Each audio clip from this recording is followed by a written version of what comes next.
জয় গুরু। বন্দেই পুরুষোত্তমম। তমেব মাতা চ পিতা তমেব, তমেব বন্ধুশ্চ সখা তমেব, তমেব বিদ্যা দ্রবিণং তমেব, তমেব সর্বং মম দেব দেব। গুরু ব্রহ্মা গুরু বিষ্ণু গুরুদেব মহেশ্বর, গুরুদেব পরম ব্রহ্ম তস্मै শ্রী গুরবে নমঃ।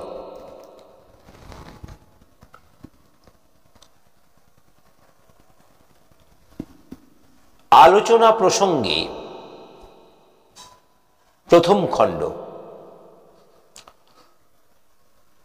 শ্রী শ্রী ঠাকুরের সহিত কথোপকথন।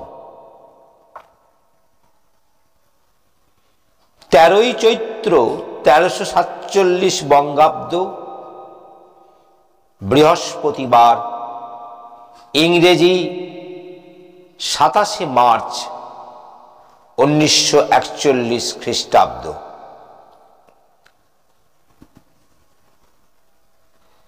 শ্রী শ্রী ঠাকুর আজ সকালে নিভৃত নিবাসে বলছিলেন, অর্জন পটুত্ব, সাশ্রয়ী স্বভাব, সর্বব্যাপারে সৌন্দর্যবোধ যাদের আয়ত্তের মধ্যে নেই, তারা যে শুধু অকৃতকার্য হয় তা নয়, তাদের চরিত্র ও ব্যক্তিত্ব স্ফুরিত হতে পারে না। অর্জন পটুত্ব মানে কাজ হাসিল করার বুদ্ধি। যারা এই উদ্দেশ্যে একটা কাজে হাত দিয়ে মাঝপথেই বিভ্রান্ত হয়ে বিরত হয় বা লক্ষ্যবস্তু লাভ না করে অন্যদিকে মন দেয়, তাদের ডিস্টোরিয়েশন অর্থাৎ বিকৃতির সম্ভাবনা থাকে। সাশ্রয়ী যারা নয়, তাদের দারিদ্র্য ব্যাধিগ্রস্ত হওয়ার সম্ভাবনা খুব থাকে। অযথা ব্যয়বহুল্য ও অপচয় তাদের স্বভাবগত হয়ে দাঁড়ায়। উপচয়ী পরিচালনা তারা ভুলে যায়। এই লক্ষ্মী ছাড়া স্বভাবের ফলে মানসিক ও সম্পদগত দৈন্য তাদের ঘিরে ধরে। সাশ্রয়ী হতে গেলে অতখানি মাথা, বুদ্ধি, বিবেচনা ও নিয়ন্ত্রণ কৌশল খাটাতে হয়, তাতে মানুষ বেড়ে ওঠে। কিন্তু যারা হেলাফেলায় অনেক কিছু নষ্ট করে, তাদের বুদ্ধিবৃত্তি, শক্তি ও সামর্থ্য অতখানি ঢিলে ও খাটো হয়ে পড়ে। আর সুন্দরের সেন্স অর্থাৎ বোধ যাদের নেই, তাদের ক্লুমসি অ্যান্ড ডিসইন্টিগ্রেটেড, এলোমেলো ও অসংগত হওয়ার সম্ভাবনা থাকে। সুন্দরের মধ্যে আছে একটা সমতা ও সঙ্গতিবোধ, তাই তা সত্তার কাছে আদরণীয়। যাই করি, যাই ভাবি, যাই বলি, তা যদি সত্তার কাছে আদরণীয় না হয়, অর্থাৎ তার দ্বারা আমার এবং অপরের সত্তা তৃপ্ত ও নন্দিত না হয়, করায় বলায় চলায় যদি বিশৃঙ্খলা, অসঙ্গতি, অসামঞ্জস্য অভ্যাসগত হয়ে ওঠে, তবে তার ফলে ব্যক্তিত্ব ক্রমশ বিশৃঙ্খল ও বিশ্লিষ্ট হয়ে পড়ে। সবটার মধ্যে সঙ্গতি নিয়ে শক্তিমান অখণ্ড ব্যক্তিত্ব গড়ে উঠতে পারে না। কেষ্টদা একটা প্রশ্নের উত্তরে শ্রী শ্রী ঠাকুর একটা লেখা দিলেন। পরে বললেন, সত্যেনকে যা দিয়েছিলাম সে ভাষা থেকে এটা একেবারে তফাৎ। তাই দেখে মনে হয় এসব কিন্তু বস্তু সাপেক্ষ।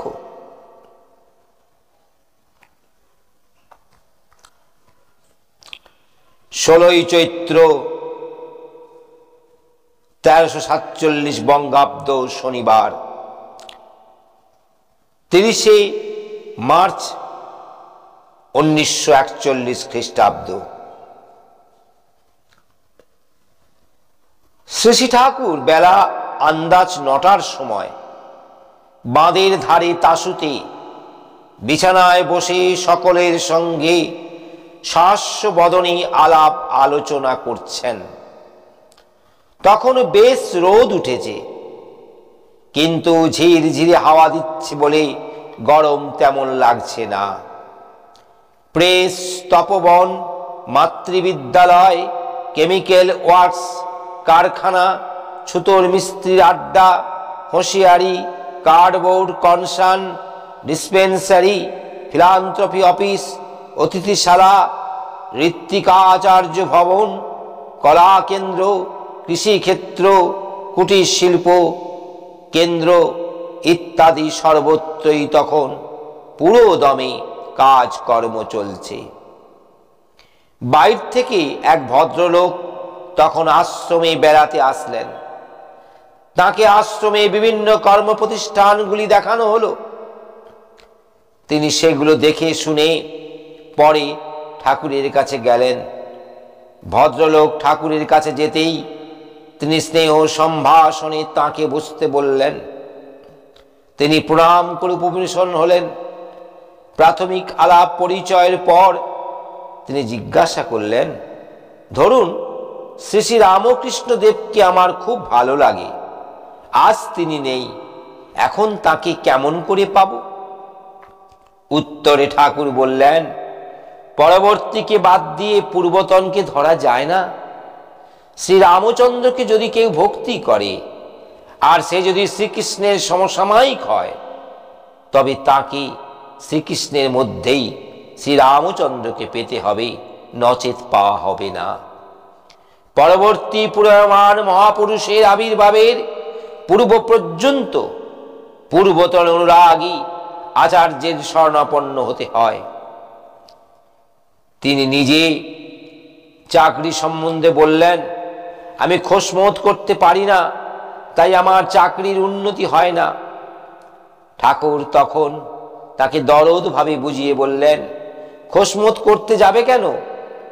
তবে স্তুতি করতে হয়, প্রত্যেকের বাস্তব গুণগুলি দেখতে হয়, সেগুলি তারিফ করতে হয়, তাতে নিজেরও উন্নতি হয়। আর প্রত্যেকের বৈশিষ্ট্য বুঝে মনোজ্ঞ ব্যবহারে সকলকে মুগ্ধ করে তাদের হৃদয় জয় করতে হয়। আর এইভাবে যদি চলো, মানুষকে তুমি তোমার আদর্শে অনুপ্রাণিত করে তুলতে পারবে। এতে মানুষ সহজেই তোমাতে স্বার্থান্বিত হয়ে তোমার শ্রীবৃদ্ধির সহায়ক হবে। তুমি সম্মান ও খ্যাতি লাভ করবে, সুখী হবে, পারিপার্শ্বিকের সঙ্গে সম্প্রীতি বেড়ে যাবে তোমার। ভদ্রলোক ঠাকুরের কথাগুলো শুনে খুবই উদ্দীপ্ত হয়ে উঠলেন। তার চোখে মুখে আনন্দ উদ্ভাসিত হয়ে উঠল। তিনি যেন একটা পথ পেয়ে গেলেন। এই সব কথাবার্তার পর সত্যেনদা তার সদ্যলিখিত একটি কবিতা ঠাকুরকে পড়ে শোনালেন।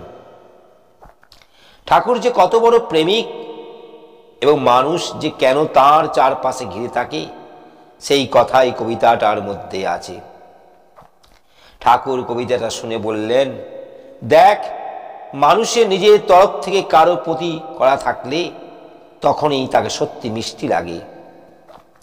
নচেত ভালোবাসা নদী বা কোনো সুন্দর প্রাকৃতিক দৃশ্যকে ভালোবাসার মতো হয়, তার জন্য কিছু করতে হয় না। তাই ভালোবাসার প্রকৃত বোধ গজায় না। আর জীবনে দুঃখ রাতে সে ভালোবাসা চেতনা তাকে কোনো উৎসাহ বা প্রেরণা যোগায় না। তখন তা কর্পূরের মতো উবে যায়।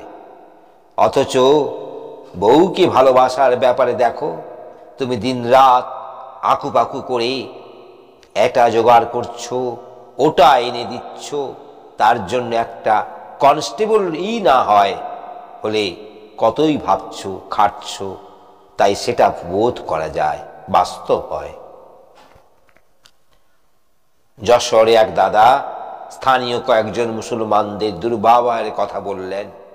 তাতে শ্রী ঠাকুর বিশেষ জোরের সঙ্গে বললেন, ইসলামের অপ্রতিষ্ঠা যাতে হয় তেমন কিছু সুযোগ মানুষকে দেওয়া তোমাদের উচিত নয়। জয় গুরু, বন্দে পুরুষোত্তমম।